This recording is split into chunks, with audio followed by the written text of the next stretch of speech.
test squad? Just your thinking behind that?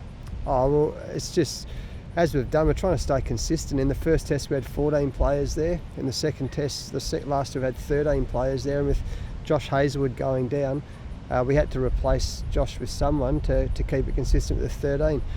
Peter Siddle was helped us retain the Ashes. He's got over 200 test wickets. He's a ripping person around the team, lives all our values, and it just, for the Boxing Day test match, it just seemed like a simple solution. What are his chances of actually making that 11?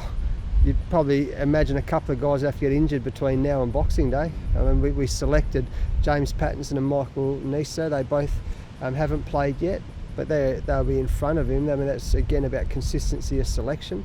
So there's been a lot made about someone else coming in to replace Josh Hazlewood, but you've got to cover your bases, particularly around Christmas time. And with Big Bash going on, you've got to make sure you've got enough players there to cover it if required. So I'd say, James Pattinson or Michael Nessa, or both of them, will definitely play the test match. You touched on the other day that you were thinking about maybe having 4 pacemen. What are your chances of unleashing that? Might have just been giving New Zealand something to think about, mightn't I? Does get a head start because of his MCG history as opposed to... Oh yeah, James Pattinson was 12th man for this game. You've got to manage it as well with playing. So Michael Nessa played the last Shield game, James Pattinson the one before that. So you've just got to manage it. James Pattinson, though, we know what he brings to the team. He brings so much energy, bowls good pace. He's played a lot at the MCG. So while I'm not going to name the side now, he'd certainly be a front runner, yeah. Sean Warne said going back to Peter Siddle would be a step backwards. Would you say that? It's part of my job. Everyone's got a different opinion on it. That's okay. I don't think we should discriminate against Peter Siddle, who played the last Test match. He played it there because of his age. We're all about winning this Test series, and we believe, if required, he'd be the person to help us do that. And we've got some other young bowlers who are unavailable because of injury. We want to see some guys. For example, Sean Abbott, he's going into as you would have seen, in the one-day side, so we wanted to play Big Bash cricket. He got the man of the match in the last T20 game. We wanted to keep playing Big Bash, so he's playing all white ball cricket. So a lot of thinking goes into these things. It's not just what you see on the surface. You've heard me say that before. A lot of thinking goes into it, and we think Sids is the right person for this Test match. And just further to that, Jeff Lawson said you've got your favourites and whatnot. What was your reaction to that?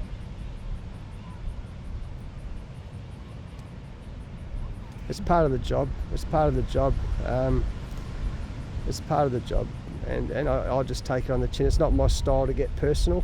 I'll just take it on the chin. It's part of the job, unfortunately. What about the MCG pitch? So much scrutiny is going to be on. I'm sure you heard where it's at. Any concerns a week out or thereabouts? Hopefully, Skeet, that they're working really hard to get it right for the Test match. Obviously, they pushed the envelope a little bit too much in the last game against Western Australia. But the 2 Shield games leading up to that were really good for cricket. So we're really hopeful it'll be a good service. There's nothing like a Boxing Day test at the MCG. I mean, it's a brilliant spectacle, and we're hopeful. I mean, that's the Matthew Page and his groundsmen to get it right. That's their job, and our job is to put the best team on the park we can and be as competitive as we can against New Zealand. Kiwi Wicks had some success with some of the shorter pitch bowling. That catching the batsmen a surprise, I guess. Was it something you were expecting from them, and are you expecting to continue seeing it throughout? We were certainly expecting it, particularly from Neil Wagner. We've got to put it into perspective though. In the first innings they did the similar thing and we scored over 400 runs. We ended up winning the game by over 300 runs. The wicket was just starting to get a bit uneven, and they bowled under lights on that day 3. So that can happen, but we were expecting that, and we'll have strategies in place to make sure we're ready for it in the next test as well. Is it a tactic that would harbour the similar success that it did in the second innings of the G, or do you think it's not going to play the same? I hope not. It didn't in the first innings, did it? Our guys played it really well, and I expect them to play it really well in the next 2 test matches as well. What input has George had to your selections of the team and the one-dayers? We're talking informally. at the moment. I'm really looking forward to coming on board after the Big Bash. There was lots of discussion whether as a current player he should be an official selector or not. My personal view was I didn't see it being an issue. In the past, a lot of selectors have had full-time jobs and been selectors. His full-time jobs as a cricket player. I mean, that's the world we live in now. So, but officially he'll come on after the Big Bash, and he's going to, well, the reason he was selected or appointed was because of his great knowledge, his great sense of humour. He'll have thick skin, but he'll have a great sense of humour. He's got great rapport and respect from the players. So it's going to be really good having him on board.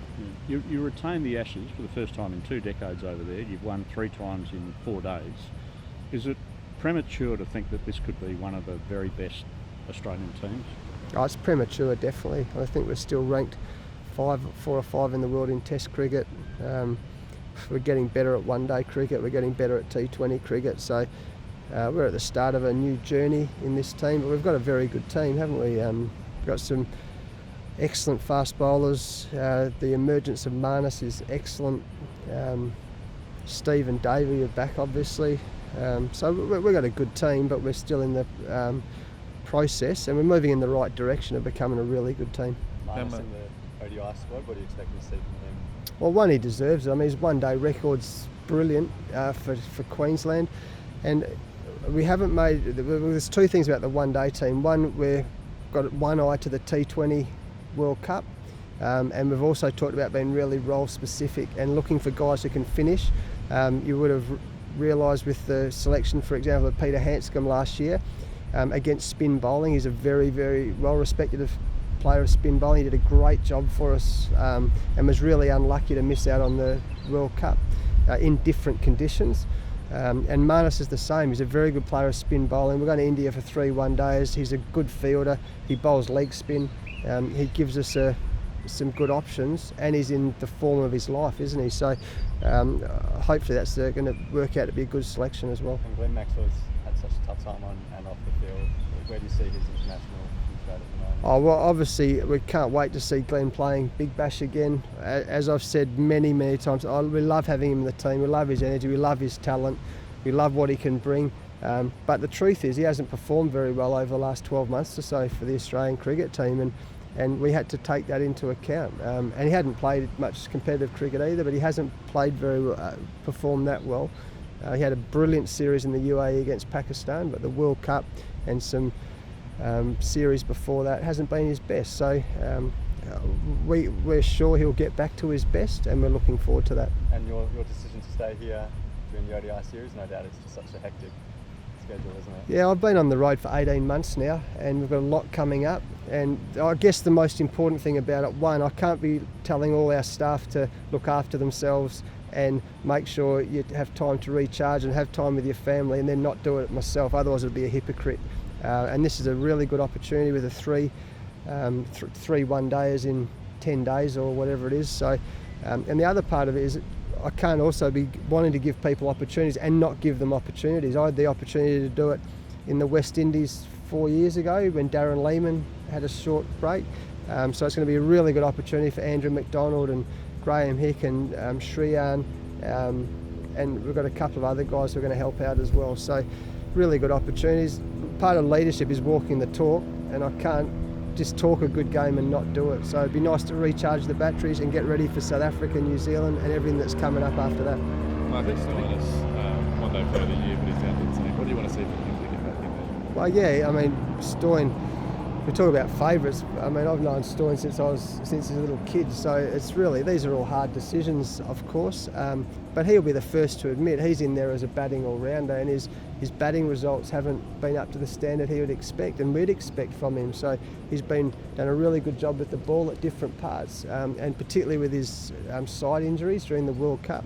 You know, really courageous performances, but with him he's just got to make sure his batting numbers ensure that we can't not pick him. So it's more about numbers. We respect he had a great Marsh Cup.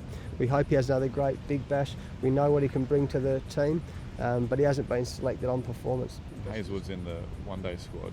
Is he a chance for the Sydney Test? Time will tell. And again, it'll be Sydney see what the SCG wicket's like. So we'll weigh all those things up.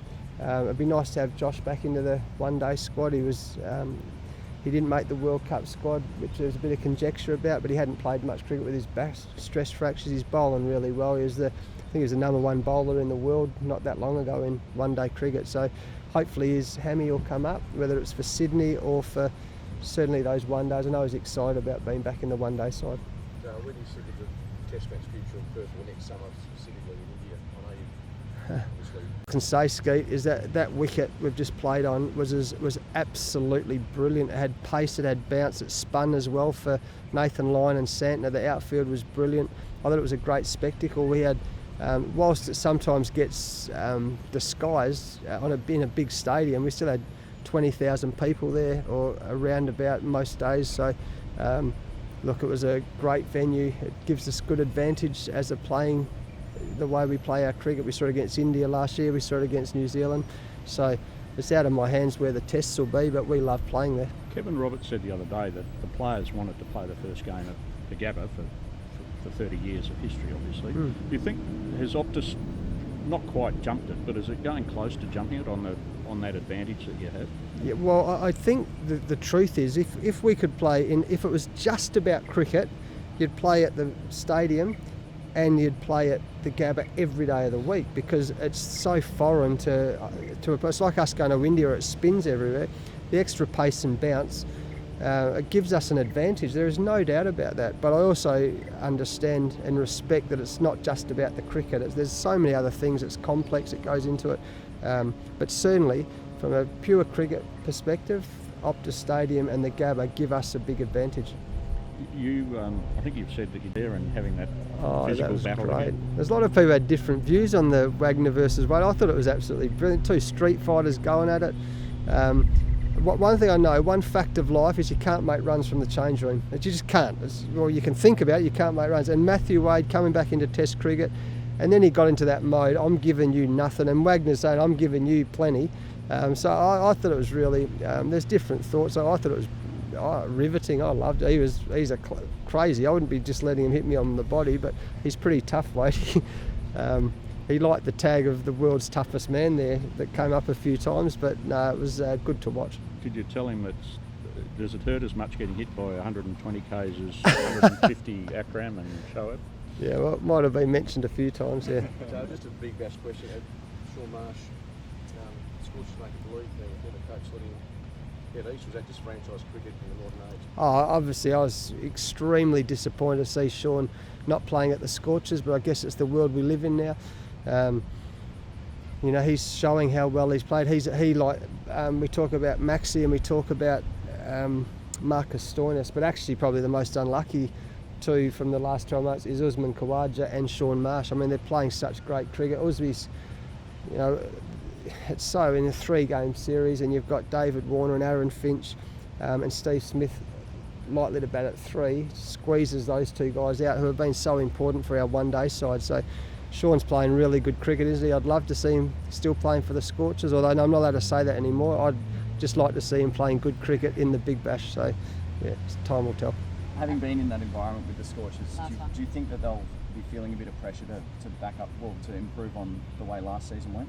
Oh, they've got a really good team. I think they've got, I've spoken a bit to Vogesy, as I do with all the state coaches, the Big Bash coaches, but they've got a very good team on paper. They had a disappointing season last year, but I know they're working hard to remedy that this year.